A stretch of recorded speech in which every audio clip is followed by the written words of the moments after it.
બનાસકાંઠા જિલ્લામાં છેલ્લા 2 દિવસથી વરસી રહેલા સતત ભારે વરસાદના કારણે ઓગળ તાલુકાનું કંથેરિયા ગામ સંપૂર્ણપણે સંપર્ક વિહોણું બની ગયું છે અને નીચાણવાળા વિસ્તારો જળબંબાકાર થતાં બેટમાં ફેરવાઈ ગયા છે। બનાસકાંઠા જિલ્લાના ઓગળ તાલુકાના કંથેરિયા ગામમાં સતત 2 દિવસથી પડી રહેલા ભારે વરસાદના કારણે નીચાણવાળા વિસ્તારો સંપૂર્ણપણે બેટમાં ફેરવાઈ જતા ગામ સંપર્ક વિહોણું બન્યું છે અને જનજીવન ભારે પ્રભાવિત થવા પામ્યું છે। ગામ સરપંચે તાત્કાલિક ધોરણે ટ્રેક્ટરની મદદથી નીચાણવાળા વિસ્તારમાં ફસાયેલા 50થી પણ વધુ પરિવારોને સલામત સ્થળે ખસેડીને રેસ્ક્યુ કર્યા હતા। ધોધમાર વરસાદના કારણે ગ્રામજનોના ઘરોમાં પાણી ઘૂસી જતા અનાજ, ગોદડા અને ઘરવખરીનો તમામ સામાન પલળી જવાથી લોકોને ભારે પરેશાની વેઠવાનો વારો આવ્યો છે। આ ઉપરાંત આસપાસના ખેતરોમાં વાવેતર કરેલો મોટા ભાગનો પાક પાણીમાં ગરકાવ થઈ જતા ખેડૂતોને મોટા પાયે નુકસાન થવાની ભીતિ સેવાઈ રહી છે। ચોમાસાના આરંભે જ કુદરતી હોનારતનો ભોગ બનેલા ગ્રામજનોમાં ભારે ચિંતાનો માહોલ જોવા મળી રહ્યો છે। પૂર જેવા બનાસકાંઠા જિલ્લાના છેલ્લા 2 દિવસથી વરસી રહેલા સતત અને ધોધમાર વરસાદે સ્થાનિક ગ્રામીણ વિસ્તારોમાં ભારે તારાજી સર્જી છે। ખાસ કરીને ઓગળ તાલુકાના કંથેરિયા ગામમાં વરસાદી પાણી ફરી વળતા સમગ્ર ગામ ચારે બાજુથી પાણીથી ઘેરાઈ ગયું છે અને સંપર્ક વિહોણું બન્યું છે અને જનજીવન ભારે પ્રભાવિત થવા પામ્યું છે। ગામ સરપંચ દ્વારા તાત્કાલિક ધોરણે ટ્રેક્ટરની મદદથી નીચાણવાળા વિસ્તારમાં ફસાયેલા 50થી વધુ પરિવારોને સલામત સ્થળે ખસેડવામાં આવ્યા છે। બનાસકાંઠામાં 2 દિવસથી સતત વરસાદને લઈને કંથેરિયામાં અત્યારે કંથેરિયા ગામ છે એ સંપર્ક વિહોણું બન્યું।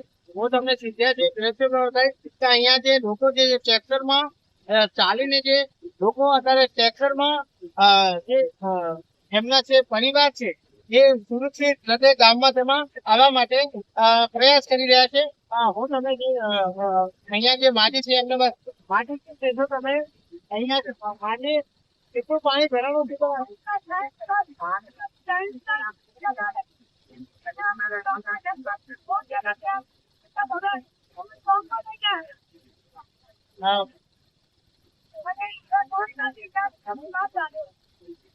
વરસાદના લીધે તમે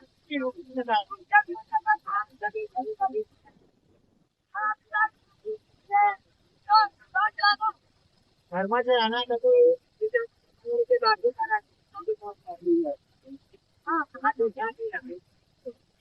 જે આજે અહીંયા જે વિવિધ પરિવારો છે પણ એ જણાવી રહ્યા છે કે પાણી ઘરમાં ઘૂસી જવાથી એમને પારાવાર અનાજ પણ બગડી રહ્યું છે અને ઘરમાં પણ ઘણું નુકસાન આવ્યું છે।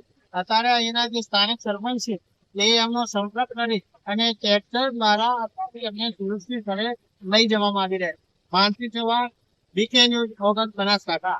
ભારે વરસાદ અને પાણીના ભરાવાના કારણે ઘરોમાં અનાજ, ગોદડા અને અન્ય ઘરવખરી પલળી જતા લોકોને ભારે મુશ્કેલીઓનો સામનો કરવો પડી રહ્યો છે, જ્યારે ખેતરોમાં વાવેતર કરેલા પાકને મોટા પાયે નુકસાન થવાની ભીતિ સેવાઈ રહી છે। આ સ્થિતિને પગલે ગ્રામજનો માંગ કરી રહ્યા છે કે સરકારી તંત્ર વહેલી તકે ઘટના સ્થળે પહોંચી સર્વેની કામગીરી હાથ ધરે અને થયેલા નુકસાનનું યોગ્ય વળતર ચૂકવે। બનાસકાંઠામાં 2 દિવસથી વરસાદ અવિરત સતત ચાલુ રહેવાના કારણે બનાસકાંઠાના ઓગળ તાલુકાના કંથેરિયા ગામે જે નીચાણવાળા વિસ્તાર જે ખેતરો છે ત્યાં અત્યારે BK ન્યૂઝ 0 ગ્રાઉન્ડ ઉપર પહોંચ્યું છે અને તેનો સચોટ રિપોર્ટ બતાવી રહ્યો છે। આ જે ખેતર છે ખેતરની અંદર જાર, કપાસ તેમજ અન્ય જે અહીંયા જે પાક વાવેતર કર્યું હતું પણ અત્યારે વરસાદના લીધે પાણી ભરવાથી અહીંયા પારાવાર નુકસાન થઈ રહ્યું છે। હું જે અહીંયા જે તમને દ્રશ્ય બતાવવા કહું છું કે અહીંયા જે ઘૂંટણ સુધી પાણી છે અને પાણીની અંદર જે અહીંના જે સ્થાનિક ખેડૂત છે એમની સાથે વાત કરવાના પ્રયત્ન કરી। શું કહેશો, આપણા ખેતરની અંદર કેટલું પાણી ભરેલું છે, શું અંદર વાવેલું છે? અમારે વાવેલું સાહેબ મગફળી અને ઘાસચારો અને અત્યારે 4-4 ફૂટ 5-5 ફૂટ પાણી છે। જેમ આમાં આગળ જાય એમાં 4-5 ફૂટ પાણી ભરેલ છે અને બધું અત્યારે નાશ થઈ ગયું છે। પાણી 2 દિવસથી વરસાદ આવતો હતો સતત અને અમે પ્રયત્ન અમારે બીજા બંધા તોડી નાખ્યા, ખેતર ધોઈ નાખ્યા અને જે આ પાક નિષ્ફળ ગયો છે બધું અત્યારે તમાકુ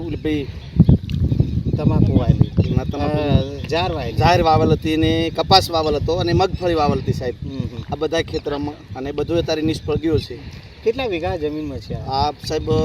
3, 6 ને 9, 10, 20 વીઘા જેવું છે। આમ બધું થઈને તો અમારા ગામ કંથેરિયાની અંદર સાહેબ 200 થી 400 વીઘા અત્યારે નિષ્ફળ ગયો છે બધું। જે મગફળી છે, કપાસ વાવલ, જે નીચાણ વિસ્તારમાં બધાને વાવલ હતો ને કપાસ એ અને મગફળી સાહેબ અત્યારે બધું નિષ્ફળ ગયો છે। બધામાં અત્યારે પાણી જ છે બધે જે જગ્યાએ જો ગામની ગામની 100 ફેર એક જ ગામ કોરું છે અત્યારે, બાકી બધું પાણી જ છે અત્યારે.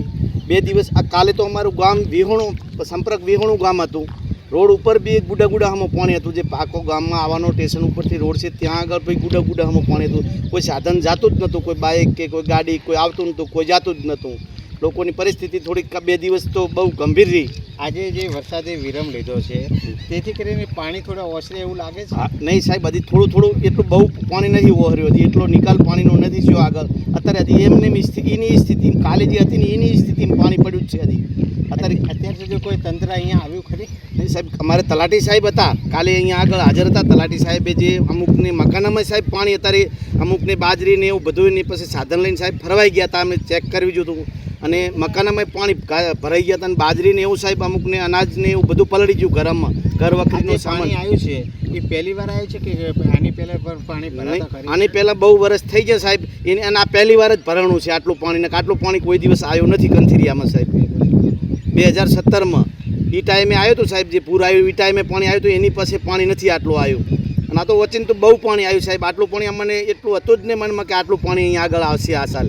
આ તમે શું અપેક્ષા રાખો છો આ માટે? અમને સરકાર હવે બધું સહાય આપે, કાંઈક થોડુંક અમને ભરપાઈ આપે. અમારું આ બધું નિષ્ફળ ગયું છે ને એના માટે કાંઈ સરકારને વિનંતી છે કે અમારા બાજુ જોજો ને કાંઈ ભરપાઈ અમને થોડા ઘણી આપો એમ.